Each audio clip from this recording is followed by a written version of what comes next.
Bus వెనుక వైపు దృశ్యాలు ఇక్కడ మీకు స్క్రీన్ మీద చూపిస్తున్నది బస్సు ముందు వైపు దృశ్యాలు చూడొచ్చు. అంటే వెనక వైపు ఇందాక మనం చూసినట్టుగా వెనక వైపు బస్సు చాలా వరకు డ్యామేజ్ కాలేదు. ముందు పార్ట్తో పాటు పై పార్ట్ అంతా కూడా పూర్తిగా కాలి బూడిదైపోయి స్కెల్టన్ కనపడుతోంది. కింది పార్ట్ మాత్రం అంటే ఇప్పుడు మీకు తగలబడుతున్న చోట వెనుక దృశ్యాలు మీరు ఒకసారి చూస్తే బస్సు వెనుక భాగం కింద మంటలు లేవు. అందుకని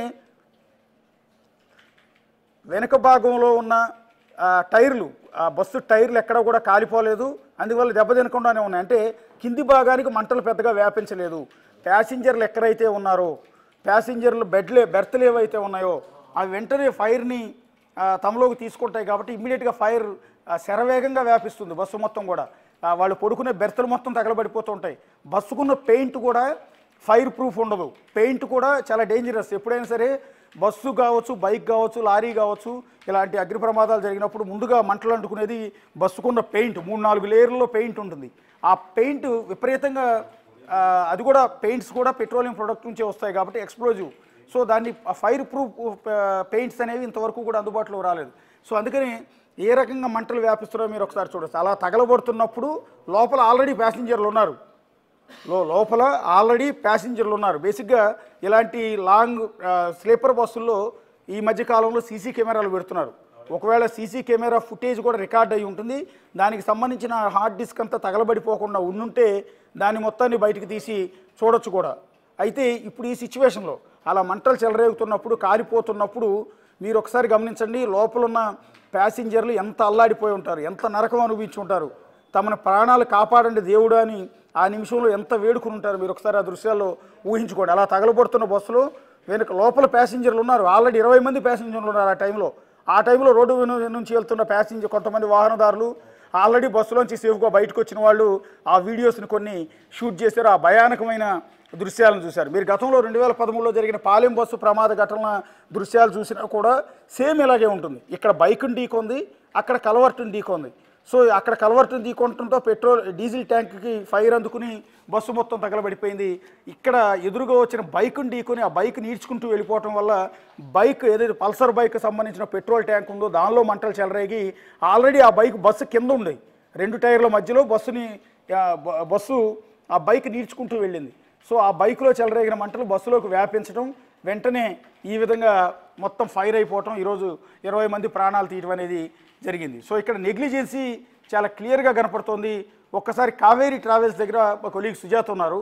సుజాత ఉన్నారా, వాళ్ళు పారిపోయారా? హలో సుజాత ఉన్నారా ఓనర్లు పారిపోయారా? ఇక్కడ పటాన్ చెరువు కావేరీ ట్రావెల్స్ దగ్గర ఉన్నాను ప్రస్తుతము. ఇక్కడైతే ప్రస్తుతానికి ఆఫీస్ ఓపెన్ చేయలేదు, కేవలం బస్సెస్ మాత్రమే ఉన్నాయి. బస్సులకి సంబంధించినటువంటి డ్రైవర్స్ ఉన్నారు. దాదాపు 32 బస్సుల వరకు కూడా ఇక్కడ ఉన్నాయి. బయటికి వెళ్ళేటువంటి బస్సులన్నీ కూడా ప్రస్తుతానికి ఆగిపోయాయని చెప్పాలి. ఒక్కసారి ఈ బస్సు అన్నిటిని మనం గమనిస్తే ఇందులో సీసీ కెమెరాలు కూడా కొత్తగా వచ్చినటువంటి టెక్నాలజీ ప్రకారం ఏర్పాటు చేశాము అని చెప్తున్నారు. నేను బస్సు లోపలికి వెళ్ళి అసలుకి వాళ్ళు ప్యాసింజర్స్ ఏ విధంగా బయటికి వెళ్ళే అవకాశం ఉంటుంది, లాక్ ఏ విధంగా లోపల అయిపోతారు అనేది కూడా నేను విజువల్స్లో చూపించే ప్రయత్నం చేస్తున్నాను. అంటే ఇక్కడ డ్రైవర్ కూర్చున్నటువంటి సీట్ మనకి ఏదైతే కనిపిస్తుందో ఎగ్జాక్ట్గా ఇక్కడే సీసీ కెమెరాని ఏర్పాటు చేశారు. అంటే ముందు వచ్చేటువంటి వాహనాలతో పాటు అటు డ్రైవర్ కూర్చున్నటువంటి సీటును కూడా ఎక్కడికక్కడ సీసీ కెమెరా అనేది అబ్జర్వేషన్ చేస్తూనే ఉంటుంది. ఇక్కడ రికార్డ్ అవుతుంది. ఇదంతా కూడా డ్రైవర్ కూర్చున్నటువంటి సీటు భాగం. ఎందుకంటే ఈ కావేరీ ట్రావెల్స్లో 2 డ్రైవర్స్ ఉంటారు, లాంగ్ జర్నీ వెళ్ళేటువంటి కాబట్టి ఇవంతా స్లీపర్ బస్సెస్ మనకి చాలా క్లియర్గా కనిపిస్తుంది. ఒకవేళ లోపల మంటలు చెలరేగినప్పుడు కూడా బయటికి వెళ్ళాలి అంటే డోర్స్ అనేది ఓపెన్ అవ్వడం చాలా వరకు కష్టం అవుతుంది.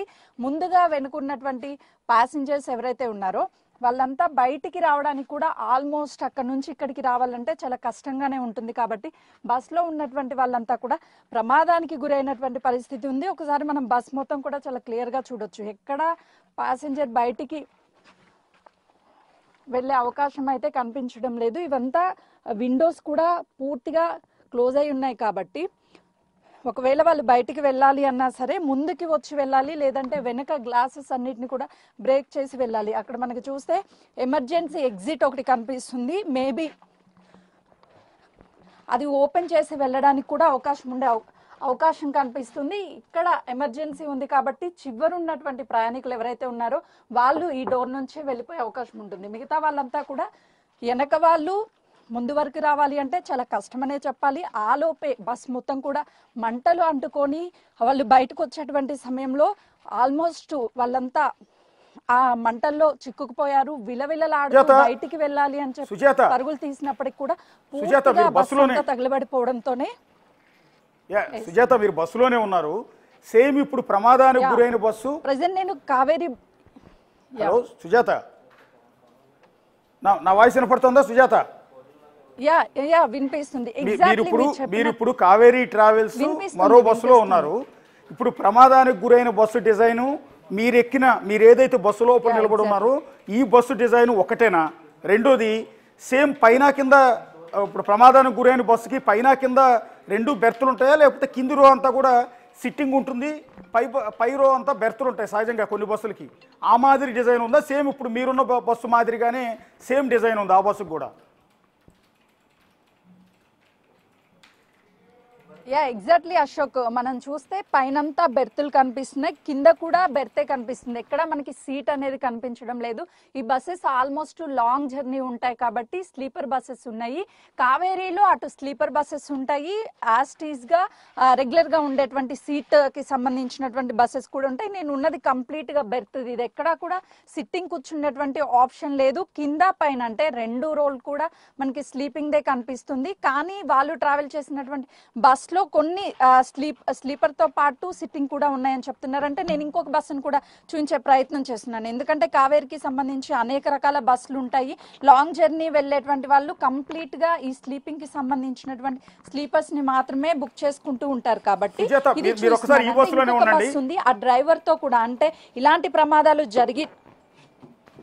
సుజాత, మీరు ఆ బస్సులోనే ఉండండి. ఒక్కసారి ఆ సీటింగ్ అడ్జస్ట్మెంట్ అనేది ఎలా ఉంది? నిజంగా ఫైర్ యాక్సిడెంట్ జరిగినప్పుడు ప్యాసింజర్లు ఆ బెర్త్ మీద నుంచి కిందికి దూకి బయటకు వచ్చి తప్పించుకునే అవకాశం ఉంటుందా? ఒకసారి ఆ సీట్లు ఎలా ఉంటాయో చూపించండి. చాలా ఇరుకిరుగ్గా కనపడుతున్నాయి అవి. బస్సు మధ్యలో మీరు నడుస్తున్న ప్లేస్ కూడా చాలా తక్కువ ఉంది. సో మీరు ఒక మనిషి నడుస్తూ ఉంటే ఇంకో ఎదురు మనిషి తప్పుకోవడానికి కూడా లేనట్టుగా మనకు చాలా క్లియర్గా కనపడుతుంది. ఒకసారి ఆ సీటింగ్ అరేంజ్మెంట్, అంటే ఆ బెర్త్ అరేంజ్మెంట్ అంతా ఒకసారి చూపించండి. ఎగ్జాక్ట్లీ అశోక్, ఎందుకంటే ఇలాంటి ప్రమాదాలు జరిగినప్పుడు బయటికి రావాలన్నా అందరూ తోసుకుంటూ బయటికి రావాల్సి వస్తుంది. కానీ ఈ డిస్టెన్స్ చూస్తే ఒక్కరు మాత్రమే బయటికి రాగలరు, మిగతా వాళ్ళు రాలేనటువంటి సిచ్యువేషన్ ఉంటుంది. ఆ టైంలో కంగారులో కూడా బయటికి ఎవరు వెళ్ళలేనటువంటి పరిస్థితి ఉంటుంది. కాబట్టి ప్రమాదం ఎక్కువగా జరిగే అవకాశం ఉంటుంది. ఈ సీట్స్ చూస్తే ఒక్కసారి గమనించవచ్చు. అంటే ఇవి అడ్జస్ట్ చేసేవి అయినప్పటికీ కూడా పైన నుంచి బెర్త్ మనకి ఏదైతే పైన కనిపిస్తుందో దాని మీద నుంచి కిందకి దిగి ఆ తర్వాత బయటికి రావాలి అంటే ఆ సిచ్యువేషన్లో అనేది చాలా కష్టం అని చెప్పాలి. అందుకే ప్రమాదం శాతం అనేది ఎక్కువగా పెరిగింది, మృతుల సంఖ్య కూడా ఎక్కువగా పెరిగిందని చెప్పుకోవచ్చు. ఆ చుట్టుపక్కలంతా కూడా ఒక్కసారి నేను పైకెక్కే ప్రయత్నం చేస్తాను. ఇది కంప్లీట్గా ఒక స్టాండ్ లెక్క మనకు కనిపిస్తుంది. కానీ పైకి వెళ్ళాలంటే కొంచెం వరకు కష్టం అనే చెప్పాలి. ఒకవేళ ఫర్ ఎగ్జాంపుల్ వాళ్ళు ఆ టైంలో కంప్లీట్గా స్లీపింగ్ టైం ఉంటారు కాబట్టి ఆ వెనక నుంచి వస్తున్నటువంటి మంటల్ని గమనించే లోపే వాళ్ళు ఈ సీట్స్లో నుంచి ఒక్కసారిగా కిందకి వచ్చి కింద నుంచి మళ్ళీ వాళ్ళు బయటికి వెళ్ళాలి అంటే చాలా వరకు కష్టంగా ఉండేది. అందుకే ఈ ప్రమాదం కూడా ఎక్కువ జరిగింది అని చెప్తున్నాను. పక్కనే ఉన్నటువంటి బస్సెస్ కూడా కొన్ని ఉన్నాయి. అక్కడ కూడా యాస్టీస్గా స్లీప్కి సంబంధించినటువంటి స్లీపర్స్ కొన్ని ఉంటే సిట్టింగ్ కి సంబంధించి మరికొన్ని ఉన్నాయి. కంప్లీట్ గా మనం చూడొచ్చు. అంటే బెర్తులు లెఫ్ట్ సైడ్ 2 సంబంధించి క్యాపబిలిటీ. సుజాత, లెఫ్ట్ సైడ్ ఇద్దరికి 2 బెర్తులు ఉంటాయి, రైట్ సైడ్ సింగిల్ బెర్త్ ఉంటుంది, అంతేనా? డిజైన్ అంతేనా? పైన 2 కింద 2. సో రైట్ సైడ్ మాత్రం సింగిల్ బెర్త్ ఉంటుంది. 2 సైడ్స్ కూడా లేదు 2 సైడ్ల కూడా 2 ఉంటాయి. ఒకసారి నాకున్నటువంటి రైట్ సైడ్ చూపిస్తున్నాను. ఒక పైన 2 అంటే డబుల్ బెడ్ ఉంది, కింద కూడా సేమ్ యాస్టీస్గా డబుల్ బెడ్ ఉంది. అటు లెఫ్ట్ సైడ్కి వచ్చేసరికి కింద మాత్రమే సింగిల్ ఉంది, పైన కూడా సింగిలే ఉంది. అంటే మీరు చెప్పినట్టుగా రైట్ సైడ్ ఏమో 2 ఉన్నాయి, లెఫ్ట్ సైడ్ ఒకటి మాత్రమే ఉంది, సింగిల్ బెర్త్ మాత్రమే మనకు కనిపిస్తుంది. యాస్టీస్గా అన్ని బస్సెస్ ఇలానే ఉంటాయి. కానీ కొన్ని బస్సులు మాత్రమే సిట్టింగ్ పర్పస్ ఉంటాయి. ఒక్కసారి వేరే బస్సులోకి వెళ్ళి డ్రైవర్తో మాట్లాడించే ప్రయత్నం చేద్దాం. అంటే ఇలాంటి ప్రమాదాలు జరిగినప్పుడు ఎలా బయటికి సుజాత ఒక్కసారి ఇదే బస్సులో మీరు ఇందాక లాస్ట్ వరకు వెళ్ళారు, లాస్ట్కి వెళ్ళి ఎమర్జెన్సీ డోర్ ఒకటి చూపించారు. ఒక్కసారి ఎమర్జెన్సీ డోర్లోంచి ఇప్పుడు ఫైర్ యాక్సిడెంట్ అయిన ఆ బస్సులో కూడా ఒక ప్యాసింజర్ ఆ డోర్ ఓపెన్ చేసి ప్రాణాలతో బయటపడ్డాడు. సో ఒక్కసారి ఎమర్జెన్సీ డోర్ ఎలా ఓపెన్ చేస్తారు? ఒకటే ఎమర్జెన్సీ డోర్ ఉందా, ఇంకా 2 ఉన్నాయా ఏంటనేది ఒకసారి బస్సు మొత్తం నడుస్తూ ఒకసారి చూపించండి, తర్వాత మీరు నెక్స్ట్ బస్సుకి వెళ్తారు. కానీ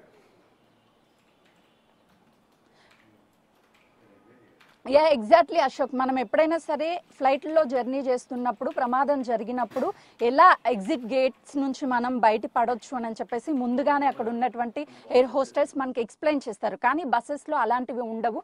చాలా వరకు తక్కువ మందికి మాత్రమే ఎమర్జెన్సీ గేట్స్ అనేవి ఉంటాయి, అందులో నుంచి ప్రాణాలతో బయటపడవచ్చు అని చెప్పేసి ఒక చిన్న ఆలోచన ఉంటుంది. కానీ నిన్న జరిగినటువంటి సిచ్యువేషన్లో అంత ఆలోచన రావాలన్నా కూడా చాలా కష్టతరం అని చెప్పాలి. ఫ్రంట్ సైడ్ ఉన్నటువంటి సీట్ వాళ్ళు కేవలం ఫ్రంట్ సైడ్ కి మాత్రమే వెళ్ళిపోతారు, వెనక్కి వెళ్ళాలి అన్న ఆలోచన రాదు. కేవలం వెనకున్నటువంటి సీట్స్ ఏవైతే ఉన్నాయో వాళ్ళు మాత్రమే ఎగ్జిట్, అంటే ఎమర్జెన్సీ ఎగ్జిట్ ఇక్కడ ఏదైతే మనకు కనిపిస్తుందో దీని నుంచి బయటికి వెళ్ళారు. ఒక్కసారి దీన్ని నేను ఓపెన్ చేసే ప్రయత్నం చేస్తాను, ఎందుకంటే ఇది ఎలా ఓపెన్ అవుతుంది అనేది కూడా చాలా చాలా తక్కువ తెలుస్తుంది. కానీ ఇక్కడ ఉన్నటువంటి దీన్ని ఓపెన్ చేస్తే మాత్రం గేట్ అనేది రావడం లేదు. అంటే తను ఆ టైంలో ప్రాణభయంతో ఏ విధంగా ఓపెన్ చేశాడు అనేది కూడా అర్థమవుతుంది. ఇక్కడ ఒక ఎగ్జాక్ట్ గా మనకు కనిపిస్తుంది కదా, ఈ లాక్ మేబీ ఓపెన్ అయితే ఈ గేట్ కూడా ఓపెన్ అయ్యే అవకాశం ఉంటుంది. ఒకసారి బిగ్ టీవీ స్క్రీన్ మీద చూడొచ్చు. ఓపెన్ చేసినా కూడా రావట్లేదు ఎమర్జెన్సీ డోర్. ఇది కొత్త బస్సులో ఉంది ఉన్నటువంటి సుజాత, దీని సహాయంతోనే.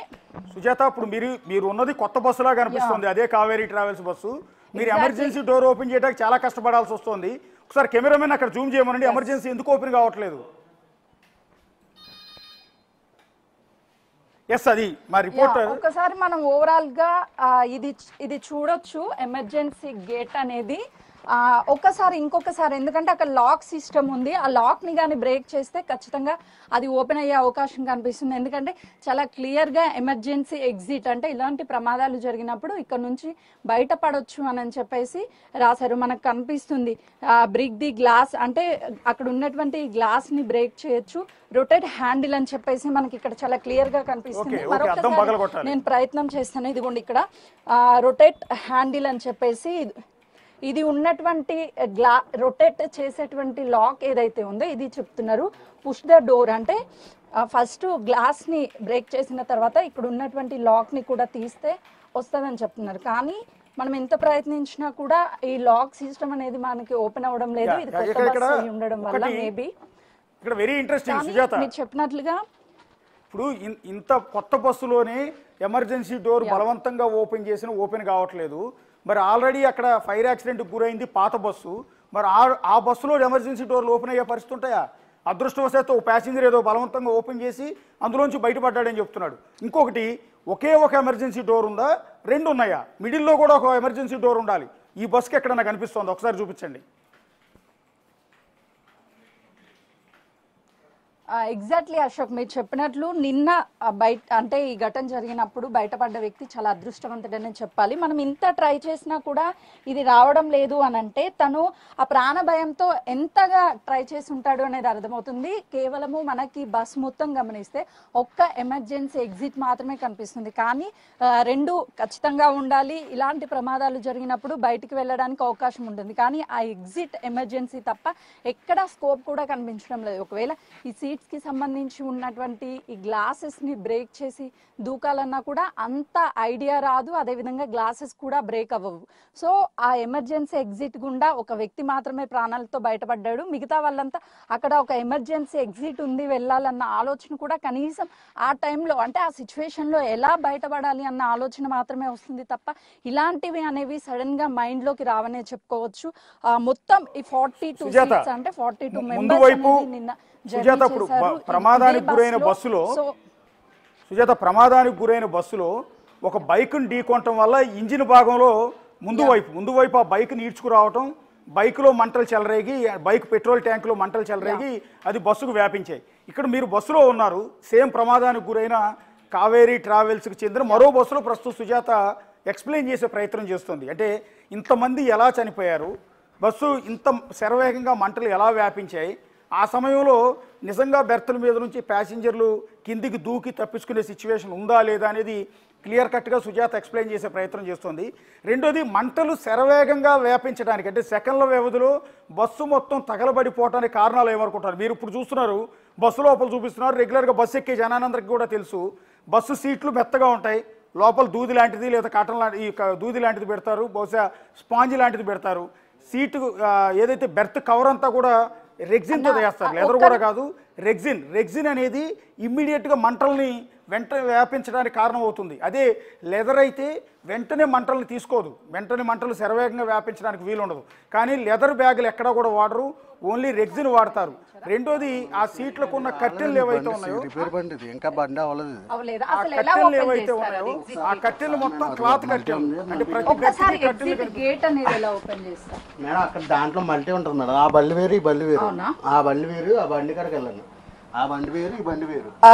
అశోక్, ఇక్కడ ఉన్నటువంటి మల్టీ లెవెల్ బస్సెస్ కూడా ఉంటాయని చెప్తున్నారు. అంటే ఎగ్జిట్ గేట్స్ ఎక్కడ ఓపెన్ అవుతాయని చెప్పేసి ఈ బండి ప్రస్తుతానికి రిపేర్లో ఉంది అని కూడా వాళ్ళు చెప్తున్నారు. ఇంకొక బస్లోకి అంటే నిజంగానే ఎలా ఓపెన్ చేయాలి, ఈ బస్కు ఉన్నటువంటి అన్ని డోర్ల వైపు కూడా సేమ్ ఇటు ఎంట్రన్స్ కావచ్చు, అదేవిధంగా ఎగ్జిట్కి సంబంధించినటువంటి రెండు వైపులా ఒకటే ఉంది. ఫ్రంట్ సైడ్కి వచ్చేసరికి ఈ బస్సులకి సంబంధించి దాదాపు ఇక్కడ అన్ని రకాల కావేరీకి సంబంధించినటువంటి బస్సెస్ ఉన్నాయి. మరొక బస్సులో ఎక్కి అసలు ఎలా జరిగింది ఏంటి అని చెప్పేసి మాట్లాడిద్దాము. ప్రస్తుతానికి ఈ బస్సెస్ అన్నీ కూడా ఇక్కడ ఎవ్వరూ ఈ ఘటన జరిగిన తర్వాత మాట్లాడడానికి ఇష్టపడడం లేదు. ఒక్కసారి ఈ బస్సెస్ని గమనిస్తే లోపలికి వెళ్ళేటువంటి టైంలో కూడా అన్న చెప్పండి, ఎమర్జెన్సీ గేట్ ఎలా ఓపెన్ చేస్తారు? ఒక్కసారి ఓపెన్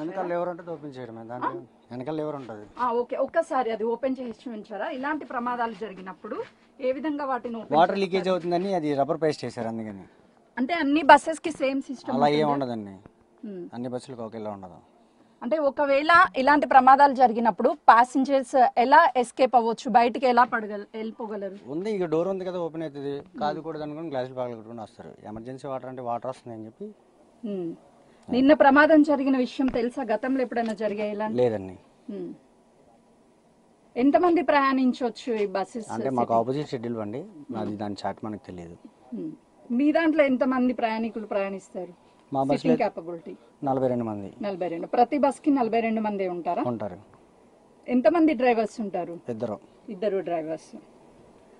అయితే ఇక్కడ ఉన్నటువంటి ఆల్మోస్ట్ కావేరీ ట్రావెల్స్ కి సంబంధించినటువంటి ఎగ్జిట్ ఏవైతే ఉన్నాయో అవి ఓపెన్ అవడం లేదనే చెప్పాలి. కొన్ని బస్సెస్ అటు రిపేర్లో ఉన్నాయని చెప్తున్నారు, మరికొన్ని బస్సెస్లో మాత్రము ఎగ్జిట్స్ ఓపెన్ కావడం లేదు అని చెప్పేసి వాళ్ళే చాలా క్లియర్గా చెప్తున్నారు. Ashok, thank you Sujatha. ఒక్కసారి బస్సు ఈ వేమూరి కావేరీ ట్రావెల్స్ యజమాని వినోద్ నంబర్ ఒకటి దొరికింది, ఒకసారి ఆయనకి ట్రై చేద్దాం. అలాగే ఒక ప్రత్యక్ష సాక్షి కూడా ప్రస్తుతం మనతో పాటు లైవ్లో జాయిన్ అవుతున్నారు, హైమా గారు. సో దానికన్నా ముందు యజమాని వినోద్ నంబర్ దొరికింది. సో ఆయనకు ఒకసారి కాల్ చేసే ప్రయత్నం చేస్తున్నాం.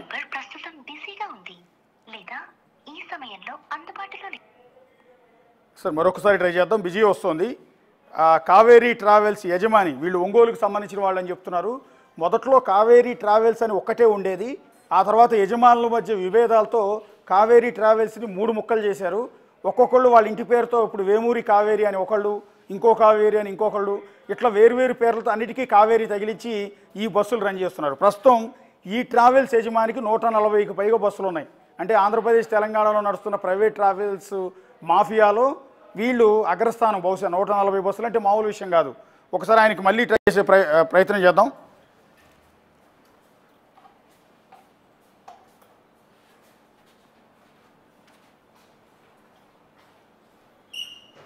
ప్రస్తుతం ఇలాంటి సందర్భాల్లో ఫోన్లు ఆఫ్ చేసుకుని కూర్చుంటారు.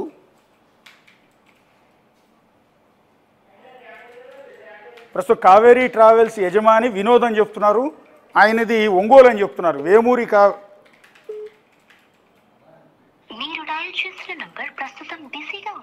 ప్రస్తుతం బిజీగా ఉందని చెప్తూ ఉన్నారు.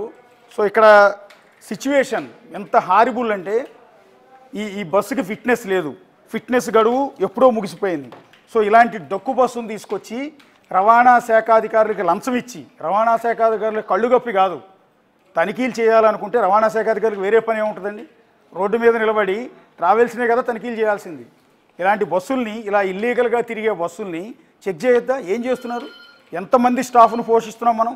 2 రాష్ట్రాల్లో మనం జీతం ఇచ్చి ఎంతమందిని పోషిస్తున్నాం? రవాణా శాఖ అధికారులు రెస్పాన్సిబుల్. ఇవాళ ఫైర్ యాక్సిడెంట్ కింద కాదు కేసు నమోదు చేయాల్సింది, దీన్ని మర్డర్ కేసు కింద కేసు ఫైల్ చేయాలి. అది కూడా రవాణా శాఖ అధికారుల మీద కేసు ఫైల్ చేయాలి. ఏపీ తెలంగాణలో ఉన్న రవాణా శాఖ అధికారుల మీద కేసు ఫైల్ చేయాలి. ఎందుకంటే 2 రాష్ట్రాల మధ్య తిరిగే బస్సు ఇది. బేస్ అంతా కూడా హైదరాబాద్ నుంచి ఉంటుంది. యజమాని ఒంగోలు వ్యక్తి అయినా కూడా హైదరాబాద్లోనే వాళ్ళ బస్సు డిపో ఉంటుంది. ఇక్కడ నుంచే బస్సులన్నీ కూడా స్టార్ట్ అవుతుంటాయి. బిజినెస్ అంతా ఇక్కడ నుంచి నడుస్తూ ఉంటుంది. వాళ్ళ హెడ్ ఆఫీసులు కూడా హైదరాబాద్ నుంచి వస్తాయి. అంటే ప్రథమ ముద్దాయి తెలంగాణ రవాణా శాఖ అధికారులు. దీనికి మూల్యం చెల్లించాల్సింది, సమాధానం చెప్పాల్సింది తెలంగాణ రవాణా శాఖ అధికారులు. దీని వ్యాలిడిటీ, పర్మిట్ వ్యాలిడిటీ 2028 వరకు ఉంది. ఫిట్నెస్ వ్యాలిడిటీ మొన్న మార్చి నెలతోనే అయిపోయింది. మార్చి 31తోనే బస్సు ఫిట్నెస్ అయిపోయింది. అయినా కూడా ఫిట్నెస్కి వీళ్ళు ఎందుకు తీసుకెళ్ళలేదు? ఎందుకు తనిఖీలు చేయట్లేదు ఆర్టీఏ వాళ్ళు? రోజు నీ డ్యూటీ అది కదా, రోజు మీరు రోడ్డు మీద నిలబడి బస్సులను తనిఖీలు చేయాలి కదా. ఫిట్నెస్ లేకుండా రోడ్డు మీద తిరుగుతున్న ఈ బస్సును ఎట్లా రన్ చేశారు? పాలెం బస్సు ప్రమాదం జరిగినప్పుడు ఇదే నెగ్లిజెన్సీ, ఇదే రవాణా శాఖ అధికారుల నిర్లక్ష్యం. లంచాలకు కక్కుర్తుపడి ఇష్టం వచ్చినట్టు ఈ ప్రైవేట్ ట్రావెల్స్ మాఫియా దగ్గర డబ్బులు తీసుకుని వాళ్ళ బస్సులన్నీ వదిలేస్తూ ఉంటారు. ఫిట్నెస్ లేకపోయినా, డిజైన్లో లోపం ఉన్నా, ఇష్టారాజ్యంగా ఈ రిజిస్ట్రేషన్లు ఎక్కడో మేఘాలయ నుంచి ఇంకో రాష్ట్రం నుంచి రిజిస్ట్రేషన్ చేసి ఆ బస్సులు ఇక్కడ తీసుకొచ్చి అడ్డగోలుగా తిప్పుతున్నా, ఏం చేస్తున్నా కూడా పట్టించుకోరు రవాణా శాఖ అధికారులు. సో ఇది బస్సుల రిజిస్ట్రేషన్ అంతా కూడా ఎక్కడో మేఘాలయ నుంచి చేస్తారు. ఎందుకంటే అక్కడ పర్మిషన్ వేరు, అక్కడ బస్సు డిజైన్ వేరుగా ఉంటుంది కాబట్టి ఆ డిజైన్ బస్సును తీసుకొచ్చి ఇక్కడ తిప్పుతూ ఉంటారు. ఇది ఇల్లీగల్. గతంలో కేసినేని ట్రావెల్స్ ఇదే వ్యవహారాన్ని బయటపెట్టింది. ఆ రోజు ఆ ట్రావెల్స్ యజమాని కేసినేని నాని ఇదే అంశాన్ని బయటపెట్టాడు. సో వేరే రాష్ట్రాల్లో రిజిస్ట్రేషన్లు చేయించి ఇల్లీగల్గా తీసుకొచ్చి ఈ బస్సులు తిప్పుతున్నారు అని అప్పుడు ఆరెంజ్ ట్రావెల్స్ మీద, మరో ట్రావెల్స్ మీద ఆయన అలిగేషన్స్ చేశారు. సో ఇప్పటికీ అలా జరుగుతున్నాయి. సీట్ల కెపాసిటీకి మించి సీట్లని లోపల ఏర్పాటు చేస్తారు. అంటే బస్సు డిజైన్ మొత్తం మార్చేస్తారు. బస్సు పొడవు ఉంటుంది, పొడవును కూడా పెంచేస్తారు. పెంచేసి ఆ పెంచిన ప్లేస్లో ఇంకో 2 బెర్తులు ఎక్స్ట్రా వేసుకుంటారు. సో బస్సు ప్రభుత్వ నిబంధనలకు అనుగుణంగా బస్సు కొలతలు ఉండవు, బస్సు డిజైన్లు ఉండవు, సీట్ల స్ట్రక్చర్ ఉండదు, బెర్తుల స్ట్రక్చర్ ఉండదు, ఫిట్నెస్ మీద నియంత్రణ ఉండదు. సో ఇది ఫిట్నెస్ అనేది, సో ఫిట్నెస్ వ్యాలిడిటీ 31/3/2025 అయిపోయింది.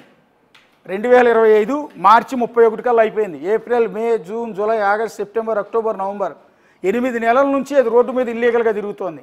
మధ్యలో రవాణా శాఖ అధికారులు తనిఖీ చేస్తుంటే, ఈ బస్సును సీజ్ చేస్తుంటే ఇవాళ 20 మంది ప్రాణాలు పోయి ఉండే కాదు కదా. రెండోది ఇన్సూరెన్స్ వ్యాలిడిటీ ఎప్పుడో అయిపోయింది, కనీసం ఇన్సూరెన్స్ కూడా లేదు. ఇది ఏప్రిల్ 20వ తేదీ 2024లోనే ఈ బస్సు ఇన్సూరెన్స్ వ్యాలిడిటీ అయిపోయింది. తర్వాత ట్యాక్స్ వ్యాలిడిటీ అది కూడా 31 మార్చి 2024తోనే కంప్లీట్ అయిపోయింది. పొల్యూషన్ వ్యాలిడిటీ అది కూడా ఏప్రిల్ 2వ తేదీతోనే పొల్యూషన్ వ్యాలిడిటీ ఉంది, పొల్యూషన్ సర్టిఫికేట్ కూడా లేదు. రెండోది ఏదో ఏఐటిపి పర్మిట్ అన్నారు. సో ఇది కూడా, దానికి కూడా పర్మిషన్ లేదు, 2023తోనే అయిపోయింది. ఆల్ ఇండియా పర్మిట్ అనేది సో 2023 7వ నెల 27వ తేదీతోనే ముగిసిపోయింది. ఆల్ ఇండియా పర్మిట్ కూడా లేదు. ఆల్ ఇండియా పర్మిట్ లేదంటే అర్థం దేశమంతా తిరగడానికి తీసుకుంటారు పర్మిషన్. పర్టికులర్గా ఒక రాష్ట్రం నుంచి ఇంకో రాష్ట్రానికి వెళ్ళడానికి కూడా లేదు ఈ పర్మిట్ లేకపోతే. సో ఇది పర్టికులర్గా తెలంగాణలో బహుశా రిజిస్టర్ అయ్యి ఉన్నట్టున్నాయి. దీని బేస్ అంతా తెలంగాణ కాబట్టి కేవలం తెలంగాణ రాష్ట్రం వరకే తిరగాలి, కానీ పక్క రాష్ట్రం ఆంధ్రాకి వెళ్తూ ఉన్నాయి. సో ఈ పర్మిట్ లేకుండానే అది ఎప్పుడో 2023లోనే అయిపోయింది. సో అన్నీ వైలేషన్సే. సో ఆథరైజేషన్ కూడా దాదాపు ఏప్రిల్ 27, 2024తోనే అయిపోయింది. ఇందులో ఏ ఒక్కటి కూడా కరెక్ట్గా లేదు. ఇలా కొన్ని సంవత్సరాల నుంచి ఇల్లీగల్గా నడుస్తుంది ఈ బస్సు. అంటే వేమూరి కావేరీ ట్రావెల్స్ అనే వ్యక్తి రవాణా శాఖ అధికారులకి ఎంత పెద్ద మొత్తంలో లంచం ఇవ్వకపోతే ఇన్నేళ్ల నుంచి ఇంత ఇల్లీగల్గా ఈ బస్సు నిబంధనల విరుద్ధంగా తిరుగుతున్న బస్సు రన్ చేస్తున్నారు. సో అదే యజమానికి 140 బస్సులు ఉన్నాయని చెప్తున్నారు. ఇప్పుడు ఆ బస్సుల దగ్గర నుంచి మా కొలీగ్ సుజాత లైవ్ ఇచ్చింది. సో అందులో వేటికి పర్మిట్లు ఉన్నాయి, వేటికి ఫిట్నెస్ ఉంది అంటే దేనికి ఉండదు. ఎందుకంటే రవాణా శాఖ అధికారులు పట్టించుకోరు మీన్ వాళ్ళకి అందాల్సిన వాటాలు వాళ్ళకి అందుతాయి కాబట్టి వీటిని తనిఖీ చేయరు. సో ఎన్ని బస్సులైనా పోతాయి, ఎన్ని ప్రాణాలు పోనివ్వండి, 2 రోజులు మీడియా వాళ్ళు మొత్తుకుంటారు, 2 రోజులు గోల్ చేస్తారు, ఆ తర్వాత మళ్ళీ మామూలు ఇంకో బస్సు యాక్సిడెంట్ జరిగే వరకు వీళ్ళని ఎవ్వరూ ఏం చేసేది లేదు. కాబట్టి ఈ రకంగా ఈ తప్పుడు అవినీతి ఈ అవినీతి కారణంగా వాళ్ళ ప్రాణాలు పోయాయి. అందుకే నేను ఏమంటున్నానంటే ఇది ఫైర్ యాక్సిడెంట్ వల్ల చనిపోయిన ఇన్సిడెంట్ కింద ఎఫ్ఐఆర్ ఫైల్ చేయొద్దు, మర్డర్ కేసు కింద ఎఫ్ఐఆర్ ఫైల్ చేయాలి. అది కూడా రవాణా శాఖ అధికారుల మీద ఆ మర్డర్ కేసు బుక్ చేయాలని డిమాండ్ చేస్తూ ఉన్నా. ఖచ్చితంగా ఇక్కడ మొత్తం ఏదైతే ఏ పర్మిట్ కూడా ప్రస్తుతం అనుమతి లేదు. సో ఇక్కడ సిచ్యువేషన్ చూసాం. సో ఇంకా హాస్పిటల్లో చావు బతుకుల్లో కొంతమంది ఉన్నారు, కొంతమంది అదృష్టవశాత్తు ప్రాణాలతో బయటపడ్డారు. సో ఒక 2 పిల్లలు కూడా ఉన్నారా, ప్రాణాలతో చనిపోయారో కూడా పూర్తిగా ఇంతవరకు సమాచారం లేదు. ప్రస్తుతం పోలీస్ అధికారులు, రవాణా శాఖ అధికారులు, ఫైర్ అధికారులు మొత్తం బస్సు దగ్గరికి చేరుకుని నానా హడావుడి చేస్తూ ఉంటారు. వాళ్ళ మీద అంతు తేలుస్తా, వీళ్ళ మీద అంతు తేలుస్తూ ఉంటాడు, యజమాని మీద యాక్షన్ తీసుకుంటా ఉంటారు, డ్రైవర్ల మీద యాక్షన్ తీసి ఏముండవు. వారు చక్కగా కూల్గా, ఎందుకంటే ఆల్రెడీ అందరికీ లంచాలు ఇచ్చి ఉంటాడు కాబట్టి 4 రోజులు అవసరమై తూతూ మంత్రంగా జనాన్ని సాటిస్ఫై చేయడానికి రిమాండ్కి పంపిస్తారు. 4 రోజులు బెయిల్ మీద బయటకు వచ్చేస్తాడు. మొత్తం మేనేజ్ చేసేస్తారు. ఈ సిస్టంలో, ఈ కరప్షన్ సిస్టంలో ఏదైనా సాధ్యం. అది 20 మంది ప్రాణాలు తీసినా, 50 మంది ప్రాణాలు తీసినా చాలా తేలిక. అందుకని వీళ్ళు ఇంతలా బరితెగిస్తారు. ఇంత నిబంధనలకు విరుద్ధంగా రవాణా శాఖ కళ్ళు మూసుకుని ఇన్నాళ్ళు ఈ వ్యవహారాన్ని మొత్తాన్ని కూడా నడిపిస్తోంది. లంచాలకు, అవినీతికి కక్కుర్తిపడి, డబ్బులు వీళ్ళ దగ్గర వసూళ్లు చేసి ఈరోజు ఇంతమంది ప్రాణాలు తీశారు.